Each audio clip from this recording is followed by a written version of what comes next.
आम आदमी पार्टीच्या मुंबई पदाधिकाऱ्यांनी आप प्रमुख अरविंद केजरीवाल यांच्या अटकेविरोधात मुंबईतील ईडी कार्यालयाबाहेर निदर्शने केलीत। केंद्रातील भाजप सरकार घाबरलं असल्यामुळे ही कारवाई करण्यात आली आहे असा आरोप देखील आपचे राष्ट्रीय सदस्य प्रीती शर्मा मेनन यांनी केला। या संदर्भात त्यांच्याशी बातचीत केली आमचे प्रतिनिधी स्वप्नील जाधव। नरेंद्र मोदी हाय हाय। आपचे नेते आणि दिल्लीचे मुख्यमंत्री अरविंद केजरीवाल यांना अटक केल्यानंतर ईडीकडून अटक करण्यात आलेली आहे। मात्र यानंतर महाराष्ट्रातील आपचे कार्यकर्ते आक्रमक झालेले आहेत। केंद्रातील भाजप सरकार विरोधात त्यांनी निदर्शनं केलेली आहेत। दरम्यान आता आपण माझगाव कोर्टासमोर आहोत आणि कार्यकर्ते सुद्धा माझ्यासोबत आहेत। प्रीती मेमन आहेत। मोदी सरकार खूप घाबरलेली आहे। त्यांना वाटतंय, त्यांना दिसतंय की 2024 त्यांच्या हातून निघून जाणार आहे, म्हणून ऑपोजिशनवर हे सगळी कारवाई करण्यात आली आहे।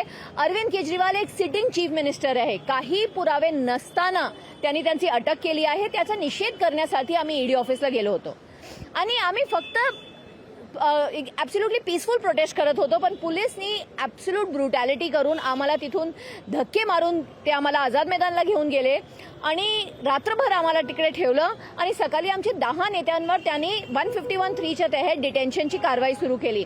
ते कोर्टात आले आणि कोर्टात आमचे ॲडव्होकेट संदीप कटकेने स्पष्टपणे सांगितलं की आमचा अधिकार आहे निषेध व्यक्त करणं। कोर्टने क्लिअर स्पष्टपणे डिस्चार्ज केला आणि सांगितलं आहे सगळ्यांना त्यांचा निषेध व्यक्त करण्याचा अधिकार आहे।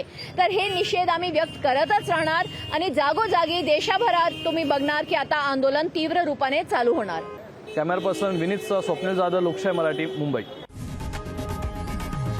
लोकशाही मराठी ऐका, पहा, जागरूक रहा।